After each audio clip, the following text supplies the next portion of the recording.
What's going on, everyone? Today is Sunday, February 11th, 2024, and the 49ers just lost the Super Bowl to the Kansas City Chiefs. The final score, I believe it was 25-22. Yeah, 25-22, and they lost in overtime. So this is probably the last time I'll be wearing this for a while. And I think, unfortunately, their window is probably closed. They've had a good run at Super Bowl appearances since like 2019 when they went there with Jimmy Garoppolo and he couldn't get the job done. And today they went there with Brock Purdy and he also couldn't get the job done. So I don't know. Everyone's getting older, and this is looking like it might be it for a while, unfortunately. So, props to a great season, and it was a lot of fun. It was also Chinese New Year weekend, so a lot of non-work related things going on this weekend. A lot of festivities, a lot of food. We went out to dinner, had a good time, good meal, out in Alameda, and yeah, it's been a lot of eating. So starting tomorrow, I can begin fasting, I guess. It's always tough to diet while you got a lot of big dinners and plans coming up because it feels harder to kind of start and stop a fast and keep doing that over and over rather than just fasting for a long period of time, a few days at a time at the very least. And then it feels like once you break your fast, breakfast, then it's just kind of like you're going backwards, like taking one step backwards, and then you don't really get to where your goals are. So, yeah, hopefully I can start that tomorrow and, get ready for the springtime. But anyways, I want to talk about, I guess, a little bit other things like work stuff I've been doing. Unfortunately, I haven't gotten to work too much on my project lately. Like I said, a lot of other things going on this weekend and work especially this week. A lot of projects coming up with due dates that I needed to kind of work on. One of the things that I was working on, which I like to call work pipeline for pipelines, and what I mean by that is we have a big database culvert inventory with drainage inlets and GPS locations internally, but we don't have that in our CAD files or MicroStation or GIS. So trying to get that from a CSV output file from this database and converting it into a Esri shapefile that can be imported into either Google Maps or Google Earth or MicroStation, which is more important to us because all of our projects the plan sheets are done in MicroStation and they require CAD files, but you can import shape files into MicroStation and have those show up. So that's kind of the pipeline that I was trying to create to go from a CSV to a shape to a DGN MicroStation file. And using Python, I think, was the easiest since you're working with CSV files. And I was using PyQGIS, which is the Python scripting API in QGIS. Although in America, shouldn't just say at work, but in America, they seem to really love their Esri products, so ArcGIS is super popular in America.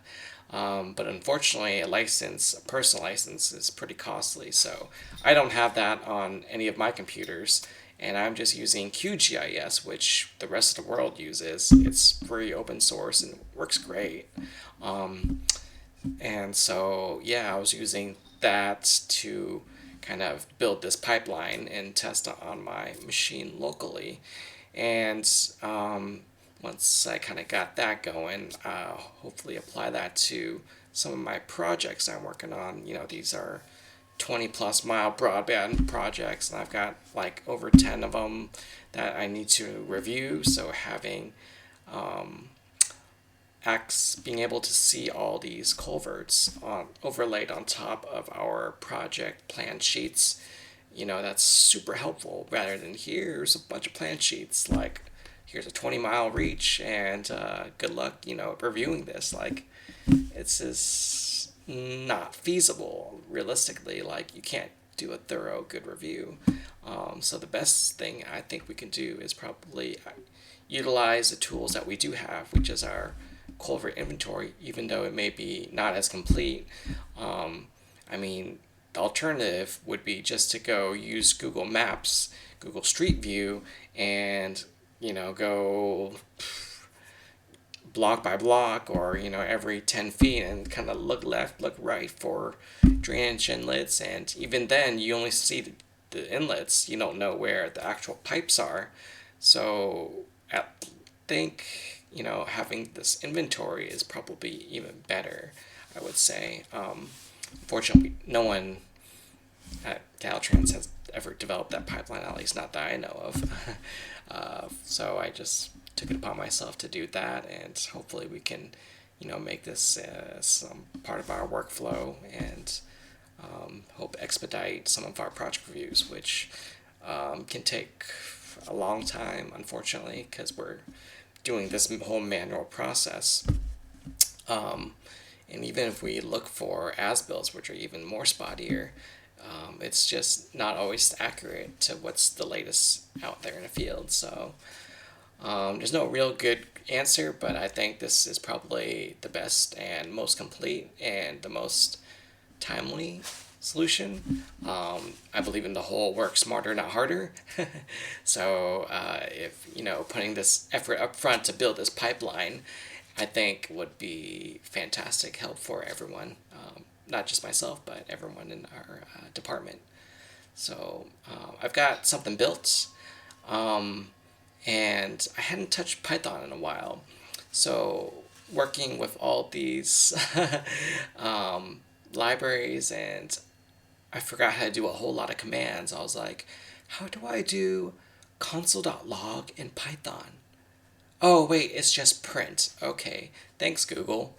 So I took the time to try out ChatGPT. They have a coding ChatGPT module, and I heard a lot of good things about it. I mean, there's like Copilot and GitHub or something else. Like, there's a lot of places are starting to build their own AI for coding as like a coding assistant. And so I felt like when I was trying it seemed pretty cool. It was like, what I usually do is when I have a question, I go to Google and I ask my question, and then I look up whatever the top Stack Overflow sorted by the most recent. If it's within the last 3 years, that's great. Because usually if I've had a question or problem, someone else has probably done it, and they probably figured out in a more elegant solution, and then I just copy and paste it, and then edit it, tweak it to work with my code and my situation. So I was kind of trying out ChatGPT for the first time, and I thought it was pretty cool. It felt like using my same Google Stack Overflow workflow, except without the ads. And for smaller questions like what's the console.log for in Python, it's perfect. Or like, hey, can you help me transpose or import 2 CSV files into pandas data frames, and then look up one data table column against another, and so they'll just spit you out some generic code, which is a great place to start. I think they do a really good job with the boilerplate stuff. So like all the imports and requirements and just setting up, okay, you got to import, pandas, and then pandas read CSV, and here are some of the arguments. So it's like giving you some sample code to start from, which is great. But you still have to adapt it, because if you were just copy and paste it, it's not going to work.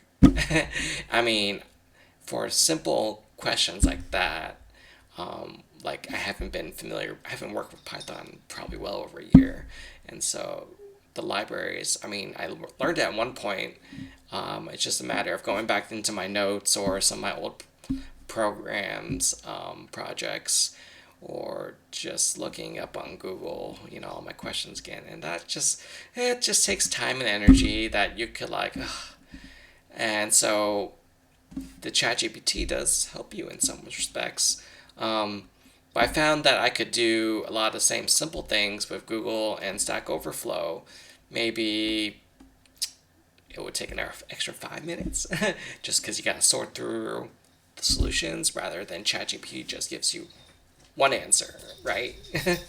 So that's kind of cool. I think in the future I would still use ChatGPT, or at least have it open, and then I would maybe do both ways and see if I can find, I guess, answers on Stack Overflow and Google, and then also see what ChatGPT gives me. And, I can pick and choose and, take a little bit this and that.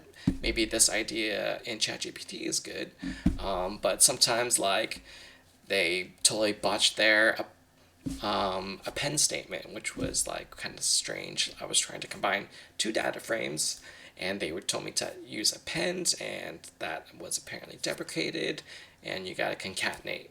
So they set up the entire boilerplate perfectly, but then the main question that I was trying to answer, hey, how do you combine two data frames into one? They totally botched. And so I had to end up going to Google and asking that and going through that workflow anyway. But, at least setting up the boilerplate, like if I forgot how to do that stuff, I guess that's good. But most of the time, if you're working in a language, a lot of stuff that comes pretty naturally. Import this, define that, and set up your variables or environment or whatever. And so it's cool, but I don't see it replacing serious programmers anytime soon, especially with this economy that is supposedly good, but everyone's like laying off tech jobs every week, it seems like. But that's a whole different story and issue, and I won't go into that. I've probably talked about that already, but probably go into it some more another time. But yeah, basically ChatGPT, great tool to have in the toolbox, but when it comes to deeper issues that require digging into like documentation, deeper into the APIs, not the best. Probably 90% wrong. And I mean, at least it's some sample code to look at if you can't find anything out there on Google. But just gotta, I don't know. It's cool to have, I guess, but not replacing anyone's jobs. The other thing I want to talk about was my Porkbun emailing domain situation.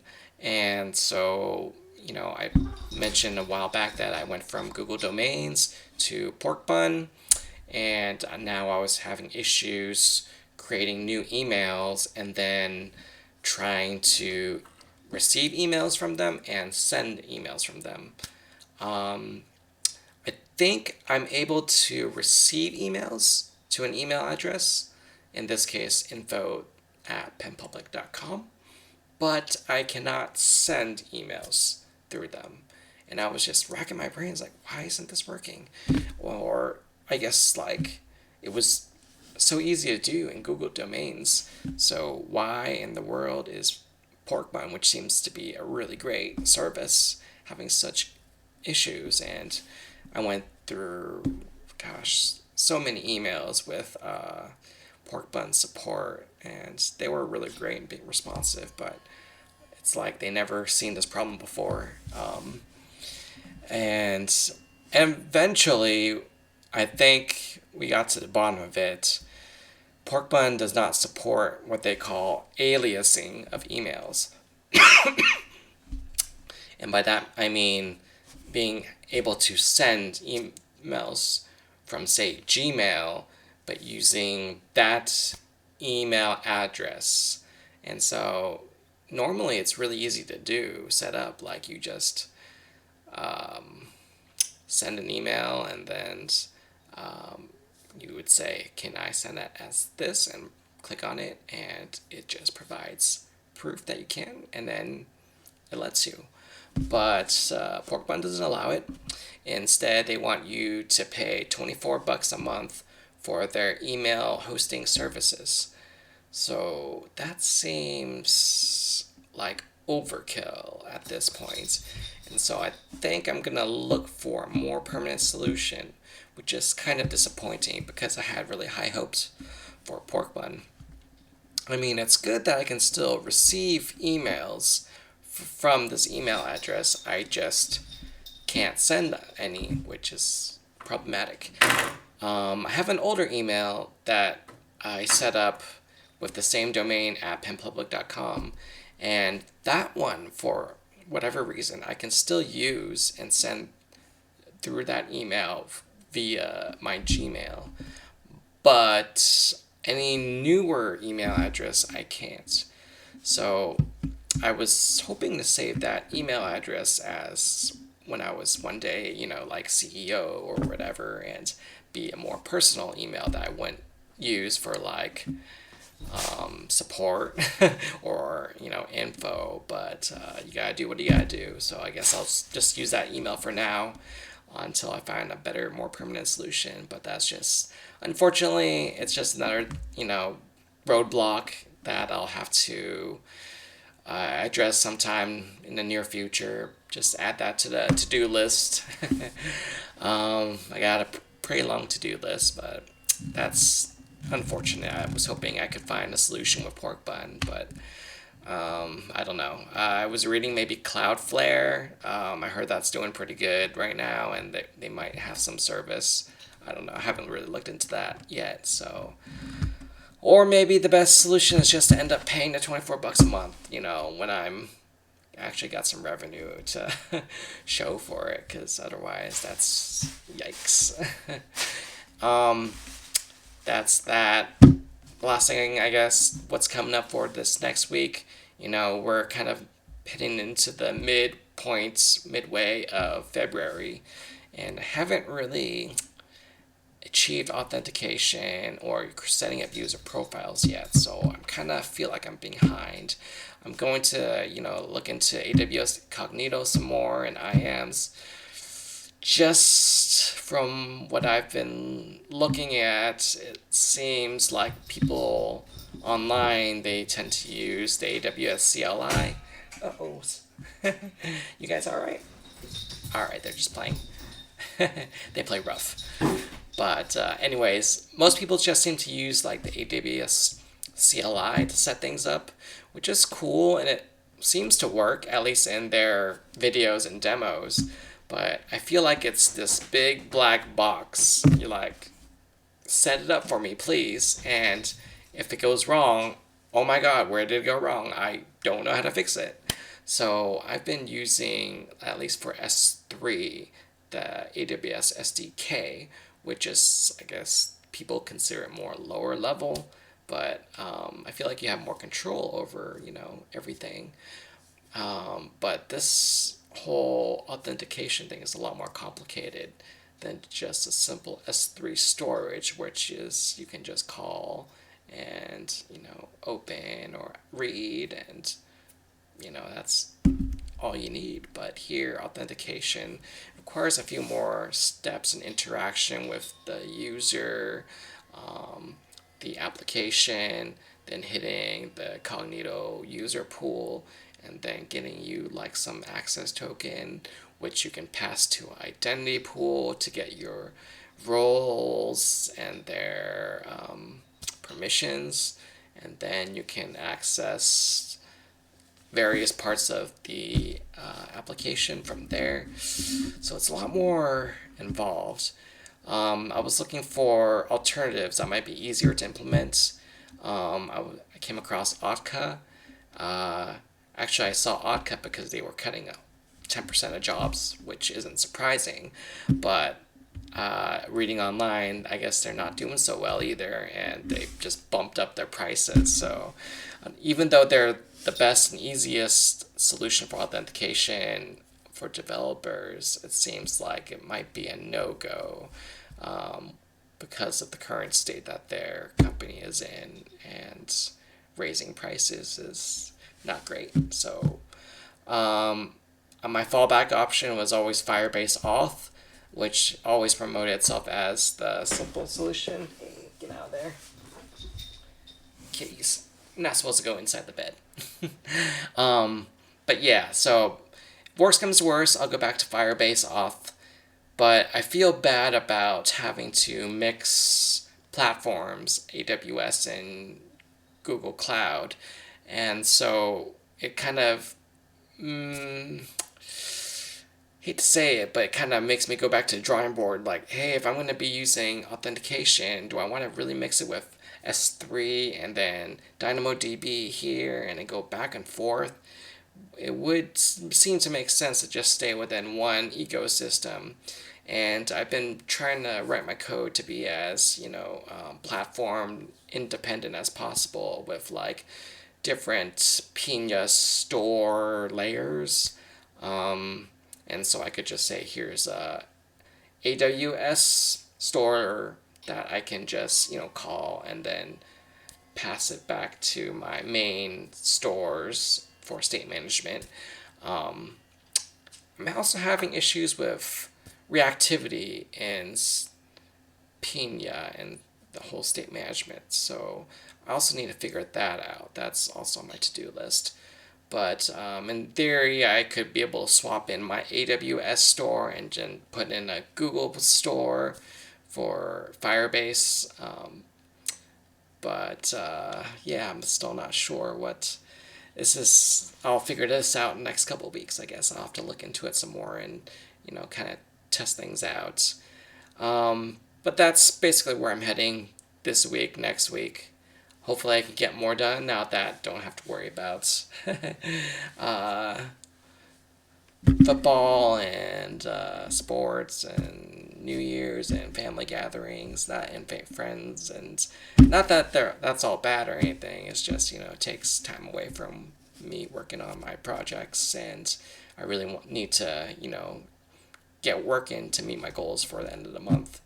And so, yeah, thanks a lot for listening, and I guess I'll catch up with you all next week. See ya.